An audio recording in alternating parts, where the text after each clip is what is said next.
ఈ రోజు liquor scam చూస్తే ఫస్ట్ ఏమో 50,000 కోట్లు అన్నారు, తర్వాత ఏమో 30,000 కోట్లు అన్నారు, తర్వాత ఏమో 20,000 కోట్లు అన్నారు, తర్వాత 3,000 అన్నారు, ఇప్పుడేమో 2,000 చిల్లర, రేపు 1000, తర్వాత 500, తర్వాత ఉంటుందో లేదో కూడా తెలియదు.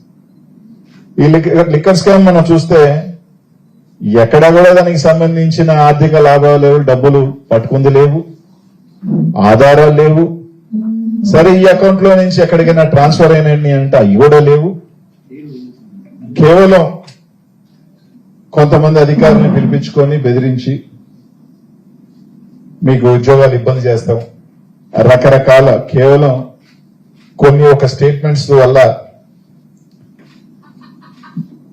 తీసుకొని ఆధారాలుగా ఒక నోటి మాట ఆధారాలుగా తీసుకొని ఈరోజు ఒక మాజీ ఐఏఎస్ని కానీ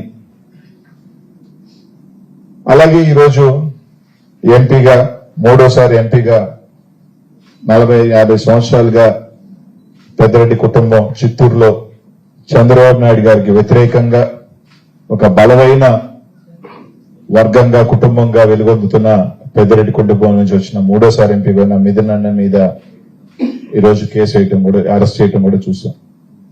దీనికి సంబంధించి మిథున్ అన్నకు సంబంధించి ఆయన ఎంపీ, వాళ్ళ తండ్రి ఆ శాఖ మంత్రి కూడా కాదు, అయినా సరే ఏదో రకంగా తాన్ని కూడా తీసుకొచ్చి ఇరికిచ్చేస్తే జగన్మోహన్ రెడ్డి గారిని తర్వాత ఇబ్బంది పెట్టచ్చు అనే ఒక దీంట్లో కేవలం ఒక అబద్ధపు వీటితో ఈరోజు అన్ని కూడా చూస్తా ఉన్నారు. ఏమన్నా అంటే ఈ 2019-24లో లిక్కర్ ఆదాయం తగ్గింది, జగన్మోహన్ రెడ్డి గారు వచ్చిన తర్వాత లిక్కర్ అనేది పూర్తిగా కూడా ఆదాయం తగ్గిందని చెప్పి ఒక తప్పుడు మాటలు మాట్లాడుతున్నారు. కానీ వాస్తవానికి జగన్మోహన్ రెడ్డి గారు వచ్చిన తర్వాత అన్ని షాప్స్ కూడా గవర్నమెంటైజ్ చేయడం జరిగింది. ప్రతి షాప్ లో కూడా ఒక ట్రాన్స్పరెన్సీ తీసుకురావడం జరిగింది, బెల్ట్ షాప్స్ అరికట్టడం జరిగింది. ఈరోజు అందరూ గుర్తుపెట్టుకోవాల్సింది రాష్ట్ర ప్రజలందరూ కూడా, అదే చంద్రబాబు నాయుడు గారి 2000 దిగిపోయేటప్పటికి లిక్కర్ ఆదాయం 16,500 కోట్లు అయితే జగన్మోహన్ రెడ్డి గారు దిగేటప్పటికి దాదాపు 24,500 కోట్లు, అంటే దాదాపు 8,000 కోట్లు పెంచు. అలాగే జగన్మోహన్ రెడ్డి గారి హయాంలో వీళ్ళు చెప్తున్నట్టు ముడుపులు తీసుకున్నాడు డిస్టిలరీస్ నుంచి అని మాట్లాడుతున్నారు. చంద్రబాబు నాయుడు హయాం మీరు చూస్తే 2014-2019లో కేసుల అమ్మకం, ఎన్ని కేసులు అమ్ముడు పోయిన లాస్ట్ లో చూసినా కూడా జగన్మోహన్ రెడ్డి గారి హయాం కన్నా ఎక్కువ. ఎవరైనా మనకి డబ్బులు ఎందుకు ఇస్తారు? నా ఎక్కువ అమ్మితే నాకు ఎక్కువ ఆదాయం వస్తే మనకి డబ్బులు ఇస్తారు. నేను 100 కేసులు అమ్మేది నాకు 120 కేసులు అమ్మే అవకాశం కల్పిస్తే నాకు ఎవరైనా డబ్బులు ఇస్తారు. అదే చంద్రబాబు నాయుడు హయాం కన్నా కూడా కేసులు తక్కువ అమ్మి ఆదాయం ఎక్కువ వస్తే ఏది ట్రాన్స్పరెన్సీ అని అడుగుతా ఉన్నాం. చంద్రబాబు నాయుడు హయాంలో ఏదైతే డిస్టిలరీస్ కి అమౌంట్ ఛార్జ్ చేసిందో ప్రభుత్వం, అదే అమౌంట్ ని 2019-24లో కూడా ఛార్జ్ చేసింది. ఈరోజు మేము ఒకటి అడిగేది ఏంటంటే 2014-2019లో యావరేజ్ లో మీరు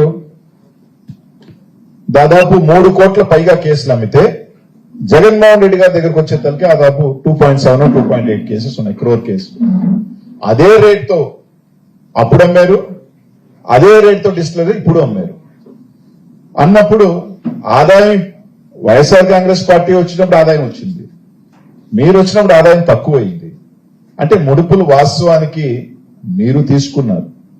అదే సంబంధించి 2023లో చంద్రబాబు నాయుడు గారి మీద అప్పుడున్న మంత్రి గారి మీద కేసు బుక్ చేయడం కూడా జరిగింది. ఈరోజు చంద్రబాబు నాయుడు గారు ఆ కేసుని ఆయన మీద ఉన్న 7 బెయిల్స్ వేసిన కేసుల్ని ఏదో విధంగా తగ్గించుకొని ఏదో విధంగా వాటిల్ని మాఫీ చేసేసుకొని ఏదో విధంగా దాన్ని ఇది చేయాలని దాంట్లోనే ఈ రోజు ఒక లిక్కర్ స్కామ్ అని చెప్పి తీసుకురావడం జరిగింది. అదే చంద్రబాబు నాయుడు హయాంలో 4,000 చిల్లర షాప్స్ ఉంటే జగన్మోహన్ రెడ్డి గారు వచ్చిన తర్వాత దాన్ని 2,000 చిల్లరకి తగ్గించాడు. అంటే షాప్స్ ని తగ్గిస్తూ ఆదాయాన్ని పెంచిన జగన్మోహన్ రెడ్డి గారు స్కామ్ చేసినట్ట. షాప్స్ ని పెంచి ఎక్కువ కేసులు పెట్టి కూడా ఆదాయాన్ని తగ్గించిన చంద్రబాబు నాయుడు గారు ముడుపులు తీసుకున్నట్ట అన్నది కూడా ఒకసారి ప్రజలందరూ కూడా ఆలోచన చేయాలని. ఇదే చంద్రబాబు నాయుడు హయాంలో 20-25 డిస్టిలరీస్ ఉంటే 70% ఆఫ్ స్టాక్ కేవలం 6 డిస్టిలరీస్కి ఇచ్చాడు. అదే జగన్మోహన్ రెడ్డి గారు ఇంకా బెటర్ గా అందరికీ ఇచ్చారు. దీంట్లో ఒక్క డిస్టిలరీ కూడా జగన్మోహన్ రెడ్డి గారి ప్రభుత్వంలో రాలా. 2019 తర్వాత ఒక్క డిస్టిలరీ కూడా జగన్మోహన్ రెడ్డి గారు ఇవ్వాల. కానీ రాష్ట్రంలో ఉన్న 20 డిస్టిలరీస్ చంద్రబాబు నాయుడు గారు ఇవ్వడం జరిగింది. ఆయన ప్రభుత్వంలో 14 డిస్టిలరీస్ ఇవ్వడం జరిగింది. జగన్మోహన్ రెడ్డి గారి ప్రభుత్వంలో ఒక్క డిస్టిలరీ కూడా ఇవ్వాల. అంటే డిస్టిలరీస్ ఆయనే ఇచ్చాడు, కొత్త మందు పర్మిషన్లు ఆయనే ఇచ్చాడు, కేసులు ఆయనే అమ్మాడు, ఆదాయం తక్కువ వచ్చింది. అదే జగన్మోహన్ రెడ్డి గారి ప్రభుత్వంలో గవర్నమెంట్ షాప్స్ తీసుకొచ్చి లిక్కర్ షాప్స్ తగ్గించి కేసులు తగ్గిన ఆదాయాన్ని పెంచిన జగన్మోహన్ రెడ్డి గారు ముడుపులు తీసుకున్నారా అనేది ఒకసారి ఆలోచన చేయాలి. ఎందుకంటే నాకు డబ్బు ఎక్కువ వస్తే నేను డబ్బులు ఇస్తా. నాకు డబ్బులు ఇక్కడ చూస్తే రివర్స్, జగన్మోహన్ రెడ్డి గారి మీద కేసు, ఒక కక్ష రాజకీయాలు, ఏదో విధంగా నలుగురిని అధికారం తీసుకురావటం. అసలు దీంట్లో ఇంకో గమ్మత్తైన విషయం ఏంటంటే ఎక్కడైనా పోలీసులు విచారణ చేస్తారు, కానీ మన రాష్ట్రంలో పాపం పోలీస్ అధికార యంత్రాంగమే వాళ్ళు స్పెక్టేటర్స్ గా నిలబడిపోయినారు. డిఐజీ ర్యాంక్ అధికారులే ఏమీ చెప్పుకోలేక ఈ రాష్ట్రంలో జరుగుతున్న పరిణామాలు. ఎందుకంటే సుప్రీంకోర్టు నుంచి ఒక లాయర్ వస్తాడు, ఆ లాయర్ కూర్చుంటాడు, వీళ్ళతో ఎలా కేసుని ఫైల్ చేయాలా, ఏ విధంగా కేసుని తీసుకురావాలి, ఏ విధంగా ఒక కేసుని బిల్డప్ చేయాలి, ఏ విధంగా జగన్మోహన్ రెడ్డి గారిని ఇరికించాలి, ఏ విధంగా జగన్మోహన్ రెడ్డి గారి చుట్టుపక్కల ఉన్న ఒక వలయం పన్నాలి, ఏ విధంగా ప్రజల్లోకి తీసుకువెళ్లాలని చెప్పి ఒక సుప్రీంకోర్టు లాయర్ స్థాయిలో చంద్రబాబు నాయుడు గారు ఆయన కూర్చుంటారు. కూర్చున్న తర్వాత వాళ్ళు అన్ని చెప్పిన తర్వాత దాని అనుగుణంగా పోలీస్ యంత్రాంగం పనిచేయటం తప్ప పోలీస్ యంత్రాంగం విచారణ చేసో లేదా డీజీ స్థాయి అధికారులు విచారణ చేసో ఈ కేసు నడవట్ల. కేవలం ఒకటైతే గుర్తుపెట్టుకోవాలి, జగన్మోహన్ రెడ్డి గారిని, ఆయన అనుచరుల్ని, ఆ నాయకుల్ని కేసుల్లో భయపెట్టడమో, కేసుల్లో పెట్టి జగన్మోహన్ రెడ్డి గారిని, వైఎస్ఆర్ కాంగ్రెస్ పార్టీని మీరు తగ్గించాలనుకుంటే అంతకన్నా మూర్ఖం ఇంకోటి ఉండదు. ఎందుకంటే వైఎస్ఆర్ కాంగ్రెస్ పార్టీ జగన్మోహన్ రెడ్డి గారిని 16 నెలలు జైల్లో పెట్టిన తర్వాత ఎంత బలంగా పెరిగిందో మనందరం కూడా చూసాం. ఈ రోజు కూడా మీరు జగన్మోహన్ రెడ్డిని ఇబ్బంది పెడితే జైల్లో పెడితేనో ఈ పార్టీ కనుమరుగైపోతుందంటే అంతకన్నా మూర్ఖం ఏముండదు. ఇంకా పార్టీ ఇప్పటికే చూస్తా ఉన్నారు, మీరు చేస్తున్న అక్రమ కేసుల వల్ల, మీరు చేస్తున్న అరాచకాల వల్ల ఎప్పుడు రాని ఏ ప్రభుత్వానికి ఈ భారతదేశంలో మొట్టమొదటి సంవత్సరంలోనే ఇంత వ్యతిరేకతతో ప్రజలు రోడ్డుకెక్కే విధానం. జగన్మోహన్ రెడ్డి వస్తున్నాడు అంటేనే ఆఖరికి మీరు హెలికాప్టర్లు స్థలం ఇవ్వకుండా జగన్మోహన్ అరికట్టే పరిస్థితిలో మీరు వెళ్ళారంటే, కట్టలు తెంచుకొని ఈరోజు ప్రజలు రోడ్డుకి ఎక్కుతున్నారు అంటే కేవలం మీరు చేస్తున్న ఒక అరాచక పరిపాలనను మాత్రం గుర్తు చేస్తా ఉన్నాం. ఈ రోజు మీ విధంగా కేసులు పెడితే మేము ఇంకా బలపడతాం.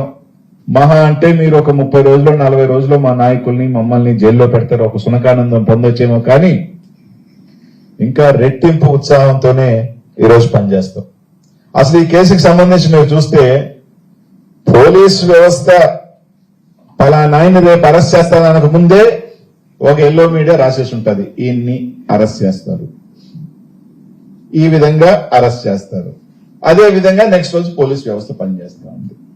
నిన్న చూసాం ఛార్జ్ షీట్ సబ్మిట్ కూడా చేయలే, కానీ ఛార్జ్ షీట్లు ఉన్నాయన్నీ ఆమె ఎల్లో మీడియా ఈ విధంగా ఈ విధంగా ఈ విధంగా విధంగా వేసుకుంటా పోతా ఉంది. ఎందుకంటే 5 నెలలు మీరు చూడండి, ముందు పలానా ధనంజయ రెడ్డి గారిని వారం రోజులు అరెస్ట్ చేస్తారు, ధనంజయ రెడ్డి గారికి సంబంధించి ఇవి ఉన్నాయి అనేది ఏబిఎన్ లోనో లేకపోతే ఇంకొక ఈనాడులోనో వస్తుంది, వారం తర్వాత అది జరుగుతుంది. అంటే పోలీసు వ్యవస్థ నడుపుతుందా లేకపోతే ఎల్లో మీడియా ఇది నడుపుతుందా అనేది స్పష్టంగా అర్థమైపోతుంది. గతంలో మిథునని 2017లో అరెస్ట్ చేశారు, ఒక 20 రోజులు జైల్లో పెట్టగలిగారు, మళ్ళీ వాళ్ళే పోయి ఇది రాంగ్ కేసు అని చెప్పారు, జగన్ మిథున బయటకు వచ్చాడు. రేపు ఈ రోజు పెట్టారు, రేపు మళ్ళీ వాళ్ళే పోయి అవన్నీ తూచంటారు, మళ్ళీ బయటకు వస్తారు. మీరు సునకానందం పొందాల్సిందే తప్ప ఈ కేసు ఎక్కడ ఒక ఆధారాలని కేసు, నిలబడే కేసు కూడా కాదు.